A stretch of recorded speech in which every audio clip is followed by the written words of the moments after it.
ఒప్పుకొనలేదు. ఎలాగనగా అతడు ప్రతిఫలముగా కలుగబోవు బహుమానం నందు దృష్టి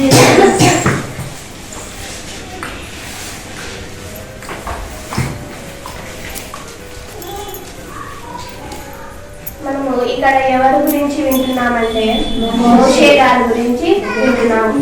మోషే గారు ఎక్కడ దొరికారు? జమ్ముపేటలోన ఒక ఫరో కుమార్తెకి దొరికాడు. మోషే పుట్టినప్పుడు ఫరో ఏ వాగ్దానం ఇచ్చాడు? పిల్లలు పుట్టినప్పుడు వాళ్ళని చంపేయాలని వాగ్దానం ఇచ్చాడు. కానీ దేవుడు ఆ సమయంలో ఎవరిని పుట్టించాడు? మోషే గారిని పుట్టించాడు. ఇప్పుడు మోషే గారు బ్రతకాల వద్ద బ్రతకాలి. దేవుడు పుట్టించిందే ఆ ఫరో రాజ్యానికి ఎవరు ఉండాలని? మోషే గారు ఉండాలని ఆనాటి కాలంలో దేవుడు మోషే గారిని పుట్టించాడు. ఇక్కడ మోషే గారు ఎవరికి దొరికాడంటే ఫరో కుమార్తెకి దొరికాడు. చదువుతున్నాం. మోషే పెద్దవాడైనప్పుడు విశ్వాసమును బట్టి ఐగుప్తు ధనము కంటే క్రీస్తు విషయమైన గొప్ప భాగ్యమని ఎంచుకొని, ఇక్కడ మోషే గారు ఎప్పుడైనా పెద్దలైనప్పుడు మాట చెప్తున్నారు. పెద్దలైన తర్వాత ఇక్కడ ఏమంటున్నారంటే తన తల్లి ఏమని చెప్పిందని అంటే సొంత తల్లి కాదు, ఫరో కుమార్తె చెప్పింటారు. ఏమని చెప్పింటారంటే మోషేని ఏమంటారంటే నువ్వు నన్ను తల్లిగా అంగీకరిస్తే ఈ రాజ్యాన్ని ఎవరికి ఇస్తానంటది? మోషే గారికి అప్పగిస్తానంటది. ఈ ఐగుప్తు ధనాన్ని మొత్తాన్ని ఎవరికి ఇవ్వాలనుకుంటుంది? మోషే గారికి ఇవ్వాలనుకుంటుంది. కానీ ఒక కండిషన్ పెట్టింది. ఏమని? నన్ను తల్లిగా అంగీకరిస్తుంది, తల్లి అంటే నిజు అంటది. కానీ మోషే గారు ఏమంటాడు? దానికంటే నాకు యేసు క్రీస్తునందు ఇంత గొప్ప భాగ్యమని చెప్తాడు. ఇంకా అల్పకాలము పాపభోగము అనుభవించుట కంటే దేవుని ప్రజలతో శ్రమ అనుభవించుట మేలని యోచించి ఫరో కుమార్తె యొక్క కుమారుడని అనిపించుకొనుటకు ఒప్పుకొనలేదు. ఇక్కడ ఫరో కుమార్తె అడిగినప్పుడు ఏమంటున్నాడు? మోషే ఒప్పుకోవడం లేదు. నేను నిన్ను తల్లిగా అంగీకరించను అని చెప్తున్నాడు. ఏదైనా అతడు ప్రతిఫలముగా కలుగబోవు బహుమానమందు దృష్టి ఉంచాడు. అంటే ఏ బహుమానం కొరకు ఎదురు చూస్తున్నాడు మోషే? దేవుడిచ్చు బహుమానం కొరకు ఎదురు చూస్తున్నాడు. అంటే ఈ భూమి మీద నేను పుట్టింది దీని కొరకు కాదు, దేవుని పని చేయడానికి అని చెప్పి మోషే గారు గ్రహించి దేవుని పనిని చేయడానికి అంగీకరించాడు. ఇక్కడ మనమైతే ఏం చేసేవాళ్ళం? డబ్బుకు ఆశపడి దేవుని కూడా వదిలేసేవాళ్ళం. మనము దేవుని పని జరుగుతుందంటే రూపాయలు కూడా ఇవ్వడానికి ఆలోచిస్తాము. కానీ ఇక్కడ ఎంత డబ్బున్నా కూడా దేవుని పని చేయడానికి మోషే గారు ఎన్నుకున్నాడు. అంత డబ్బుని హాయిగా బతకొచ్చు కదా. ఆయనకు ఏం లోటుంది? శ్రమ కలగడానికి అసలు ఏ లోటు కూడా లేదు. కానీ మోషే గారు ఆ ధనాన్ని ఆశించకుండా, సుఖాన్ని ఆశించకుండా దేవుని పని కొరకు బ్రతకాలని చెప్పి దేవుని పని చేసి ఆయన శ్రమలని అనుభవించడానికి బయలుదేరాడు. కానీ మన జీవితాలు ఎలా ఉన్నాయో ఒకసారి ఆలోచించుకున్నాం. మనమైతే అలా చేయగలమా? ఒక 10 రూపాయలు ఫ్రీ వస్తున్నాయంటే కూడా తీసుకోవడానికి పరిగెత్తాము. కానీ మోషే గారు ఎలా ఉన్నాడు? ఆయన ఐగుప్తు ధనాన్ని మొత్తాన్ని ఇస్తానన్నా కూడా ఆశించలేదు. మనమే ఆ స్థాయిలో ఉంటే ఏం చేసేవాళ్ళం? ఎలా పిలవమన్నా కూడా పిలిచేవాళ్ళం. డబ్బు కోసం ఎలాగైనా చేసేవాళ్ళం. కానీ మోషే ఎలా చేశాడు? ఆయన జీవితము మనకు మాదిరిగా ఉంచుకోవాలి. ఇక్కడ ధనాన్ని ఆశించకుండా దేవుని కొరకు డబ్బును విడిచిపెట్టిన వాళ్ళలో ఈయన కూడా ఒకరు, మోషే గారు. ఇంకొకరిని చూసుకున్నట్టయితే లూకా సువార్త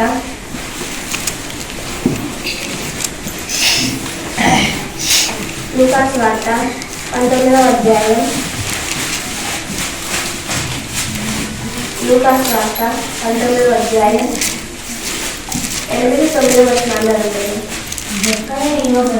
జక్కయ్య నిలవబడి, ఇదిగో ప్రభువా, నా ఆస్తిలో సగము వీళ్ళకి ఇచ్చుచున్నాను. ఇక్కడ ఎవరి గురించి? జక్కయ్య వారి గురించి వింటున్నాం. నేనెవరి యొద్ద నైనను అన్యాయముగా దేనినైనను తీసుకున్న ఎడల అతనికి 400 మరలా చెల్లించునని ప్రభువుతో చెప్పాడు. అందుకు యేసు, ఇతడు అబ్రహాము కుమారుడు, ఎందుకనగా నేడు ఈ ఇంటికి రక్షణ వచ్చింది. ఇక్కడ మనం జక్కయ్య గారు యేసుక్రీస్తు గారిని ఇంటికి పిలుచుకున్నప్పుడు ఆయనకు ముందు పెట్టినప్పుడు ముందు ఆలోచించుకుంటే జక్కయ్య గారు ఎలా ఉండేవాడు? పన్నులు వసూలు చేసుకునేవాడు. అంటే ఇక ఒక రేటు ఉంటే దానికంటే ఎక్కువగా అమ్మి డబ్బు సంపాదించేవాడు. అలా చేసినప్పుడు ఒకరోజు యేసుక్రీస్తు గారు వాళ్ళ ఊళ్ళోకి వస్తాడు. ఆయన ఎలా ఉండేవాడు? పొట్టిగా ఉండేవాడు. జక్కయ్య గారు పొట్టిగా ఉండడం వలన ఏ చెట్టు ఎక్కాడు? మేడు చెట్టు ఎక్కి ఎవరిని చూడాలనుకున్నాడు?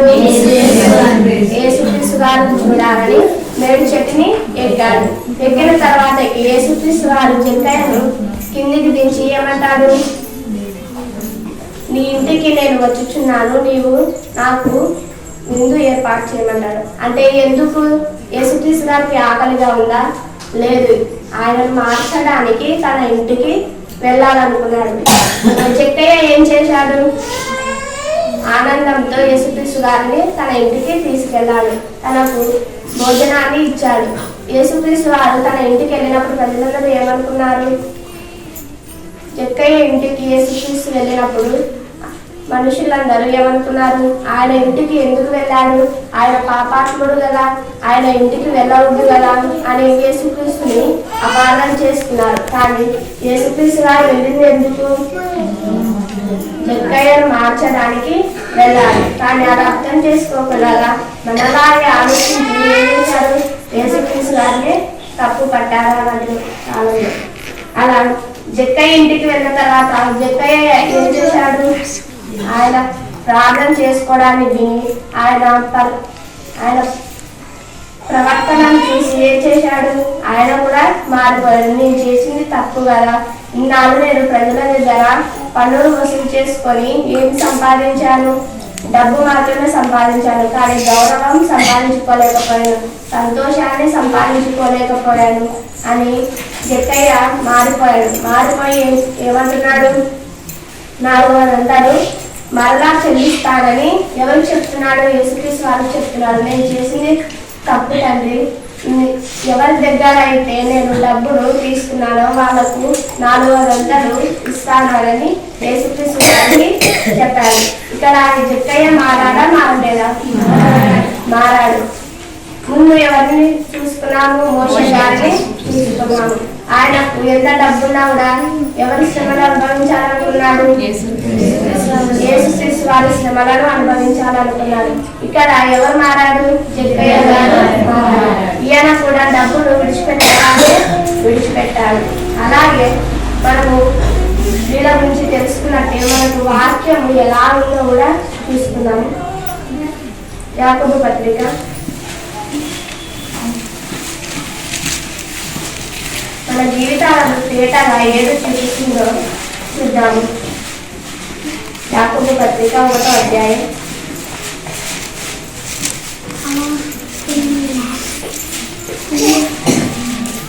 యాకోబు పత్రిక 1వ అధ్యాయం 23వ వచనం. ఎవరైనాను వాక్యమును వినువాడే ఉండి దాని ప్రకారము ప్రవర్తించని వాడైతే వాడు అర్థంలో సహజ ముఖమును చూసుకుని మనిషిని పోలి ఉన్నాడు. ఇక్కడ ఏమంటున్నాడంటే దేవుని వాక్యము విని కూడా దాని ప్రకారము నడుచుకోకపోతే అర్థంలో మనం ఎలా తీసుకుంటాము? సహజంగానే చూసుకుంటాము. అలా చూసుకునే వాళ్ళ పోలుస్తున్నాడు. అంటే ఇక్కడ ఎందుకు మాట్లాడుతున్నారంటే మనం వాక్యం చదివేది ఎందుకు? మన జీవితం ఎలా ఉంది? మనం వాక్యం చదివేటప్పుడే అర్థమవుతుంది అవి మన జీవితంలో జరుగుతాయి. కొన్ని తప్పులు కూడా మనము చేసింటాము, అబద్ధాలు ఆడింటాము, దొంగతనాలు చేసింటాము. వాక్యం వినేటప్పుడే మనకు అర్థమవుతుంది నేను ఆ రోజు దొంగతనం చేశాను కదా, ఇక్కడ అబద్ధం చెప్పాను కదా అని మనకి అర్థమవుతుంది. అలాగే వాక్యం కూడా, వాక్యం చదివేటప్పుడు మన జీవితం ఎలా ఉందో కూడా అర్థమవుతుంది. మనం ఈ తప్పు చేసింటే ఆ తప్పు బైబిల్లో కనపడింది. నువ్వు తప్పు చేసావు అన్నప్పుడు అది మన జీవితంలో జరిగింటాయి కాబట్టి దేవుడు రాయించాడు. అలానే అద్దంలో మన ముఖం ఎలా కనబడుతుంది, మన ముఖం పైన మచ్చలు ఉన్నాయా లేకుంటే గుల్లలు ఉన్నాయా, ఇవన్నీ మన ముఖం మీద ఉండేటివి ఎక్కడ కనిపిస్తాయి, అద్దంలో కనిపిస్తాయి. అలానే మన మనసులో ఉన్న మలినాన్ని ఏది చూపిస్తుంది, వాక్యము చూపిస్తుంది. వాక్యం చదివేటప్పుడు మన మలినం ఎక్కడుంది అనేది వాక్యం మనకి చెప్తుంది. దాని ప్రకారము జీవించకూడదు, ఇలా జీవించాలి, ఇలా జీవించకూడదు అని బైబిల్లో మనకి కనిపిస్తుంది. అలానే అర్థం ఎలా ఉందంట, అర్థం లాగా వాక్యము ఉంది. మన జీవితము ఎలా చూసుకోవాలి, వాక్యంలో చూసుకోవాలి. అర్థమైన వాక్యంలో మన జీవితాన్ని చూసుకోవాలి. ఇంకొకటి చూసుకున్నాను, ఇర్మియా గ్రంథం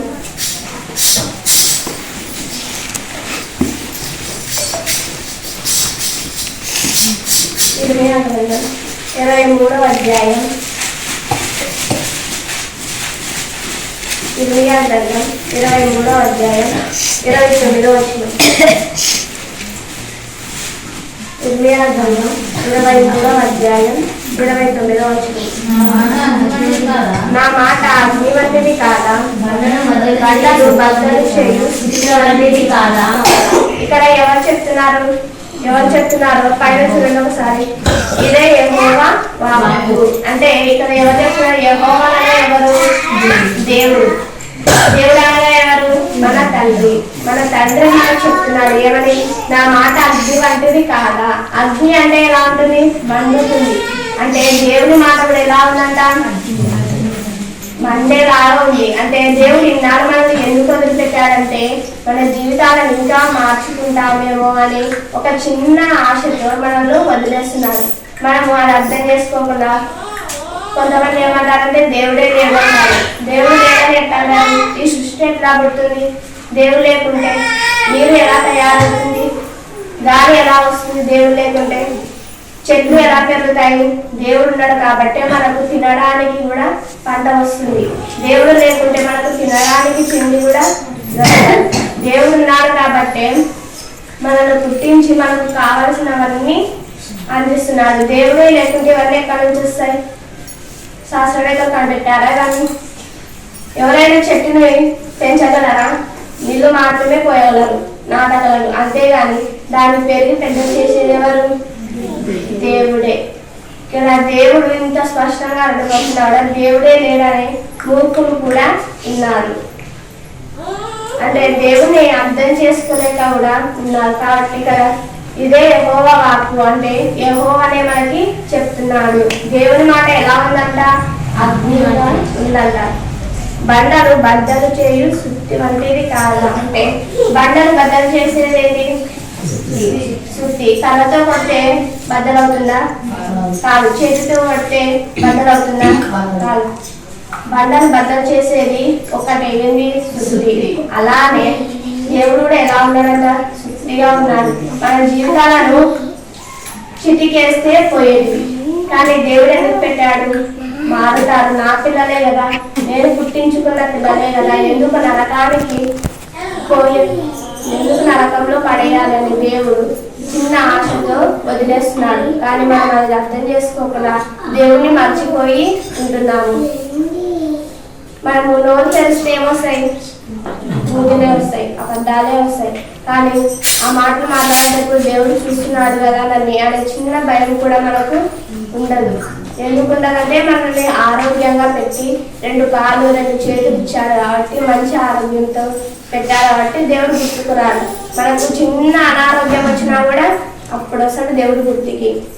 ఎందుకు అంటే అప్పుడు ఆరోగ్యం బాగాలేదు కదా, దేవుడితో అవసరం ఉంది కాబట్టి అప్పుడు దేవుణ్ణి వాడుకున్నాము. ఇదేనా మన విశ్వాసం? మనకు ఆరోగ్యం ఉన్నా ఆరోగ్యం లేకపోయినా, సమస్యలు వచ్చినా రాకపోయినా దేవుడే ఎప్పటికీ మన మనసులోనే ఉండాలి. దేవుడు అంటే గజ గజ వనకాలి. ఆనాటి భక్తులు ఎలా ఉన్నారు, రాజైన దావీదు గారు కూడా దేవుడు అంటే ఉనికేవాడు. అలాంటిది మన పరిస్థితి ఎట్లుంది ఇప్పుడు? మనమేమన్నా రాజులమా? పని చేసుకుంటేనే డబ్బులు వస్తాయి. అలాంటిది దేవుడు అంటే మనకు ఇంకెంత భయం ఉండాలి? దేవుడు కరుణించే కదా, మనకు ఆరోగ్యం ఇస్తేనే కదా, మనకి శక్తిని ఇస్తేనే కదా మనం పోయి పని చేసుకొని బతికేది. మరి ఆరోగ్యం లేకుంటే ఎలా చేసుకోగలం? ఒకసారి ఆలోచించండి. మీకు ఆరోగ్యం ఉంది, ఇప్పుడు చర్చికి వచ్చినారంటే మీకు ఆరోగ్యం ఉంది కాబట్టి, దేవుడు ఆరోగ్యాన్ని ఇచ్చాడు కాబట్టి ఇక్కడ వచ్చి వాక్యం వింటున్నారు, పాటలు పాడుతున్నారు. ఆరోగ్యం లేని వారు ఎలా ఉన్నారు? ఇంటి దగ్గర చేతులు కాళ్ళు లేని వారు ఎలా ఉన్నారు? మంచం మీద ఉన్నారు. మరి అలాంటి బ్రతుకు మనకుందా అంటే లేదు. 2 కాళ్ళు 2 చేతులు బాగా ఇచ్చాడు. మనం ఏం చేయాలి? పని చేసుకునేదే కాకుండా దేవుడిని కూడా గుర్తుంచుకోవాలి. దేవుడు మనం ఒక అబద్ధం చెప్పేటప్పుడు దేవుడు నన్ను చూస్తున్నాడు కదా ఒక చిన్న భయంతో బ్రతకాలి. అది ఉంటేనే మనము దేవుడి దగ్గరికి వెళ్ళగలం. దేవుడు అంటే భయం లేకుండా, విశ్వాసం లేకుండా, అసలు దేవుడు ఉన్నాడో లేడో కూడా చాలా మందికి డౌట్గానే ఉంటుంది. అలాంటి పరిస్థితులలో మనము ఉండకూడదు. ఇన్ని వాక్యాలు వింటున్నాం, ఇన్ని బోధనలు వింటున్నాం, ఒక్కసారైనా మన జీవితాలను మార్చుకుందాము అనే ఆలోచన ఎవరికైనా వచ్చిందా? చిన్నప్పుడు ఒకటి ఇలా ఉండాలి అనుకుంటాం, కానీ బయటికి వెళ్ళేసరికి మర్చిపోతాం. మరలా అవకాశంలోనే ఉంటాము, మరలా అబద్ధాలు చెప్తాము. డబ్బు కోసం ఎన్ని అబద్ధాలైనా చెప్తాము. ఒక 10 రూపాయలు తిరిగి వస్తున్నాయంటే కూడా దొంగతనం చేస్తాము, అబద్ధాలు చెప్తాము. ఇలాంటి లక్షణాలు మనలో ఉండకూడదు. దేవుడు పుట్టించింది ఎందుకు? మనల్ని ఈ సృష్టిని చేసి ఎన్ని సదుపాయాలు ఇచ్చినా కూడా మనల్ని దేవుడిని పెడచెవిలో పెడుతున్నాము. చర్చికి రాని వాళ్ళు కూడా చాలా మంది ఉంటారు. కొందరికి ఆరోగ్యం బాగా ఉంటారు, కానీ కొంతమంది ఏం చేస్తున్నారు? సీరియల్ చూసుకుంటూ, సినిమాలు చూసుకుంటూ కాలక్షేపం జరుపుతున్నారు. పొద్దున్న ఇప్పుడు ఏం పనికి పోవట్లేదు చాలా. అయినా కూడా చర్చికి రావడానికి ఎందుకు? మనల్ని ఒకసారి ప్రశ్నించుకుందాం. అలాంటి జీవితాలు మనకు ఉండకూడదు. ఎన్ని రోజులు లేదు, వస్తుంది కాబట్టి ఎన్ని రోజులు ఉంటాము? పోయిన సంవత్సరం వెళ్ళిపోయింది, ఇప్పుడు ఏ సంవత్సరం? 2026. అంటే ఇది న్యూ ఇయర్ జరుపుకున్నారా? బాగా న్యూ ఇయర్ జరుపుకున్నారు. అలానే న్యూ ఇయర్లో కూడా మీటింగ్ పెట్టించినారు. ఎంతమంది ఆసక్తితో ఉన్నారో, ఎంతమంది ఎలా ఉన్నారో అది మీకే తెలుసు. కాబట్టి ఆ వాక్యం ప్రకారమైనా మీరు జీవించండి. ఎన్ని రోజులు లేదు కాబట్టి మనము ఈ భూమి మీద సుఖాన్ని అలవాటు చేసుకోకుండా, సుఖానికి లోను కాకుండా దేవుని కొరకు జీవించండి.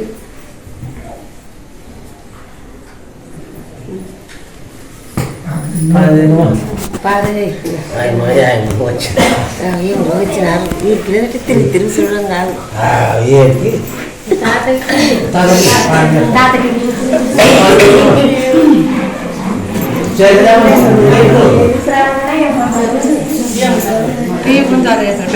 మామకి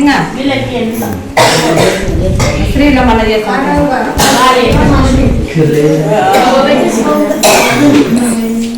చేయండినా పాలన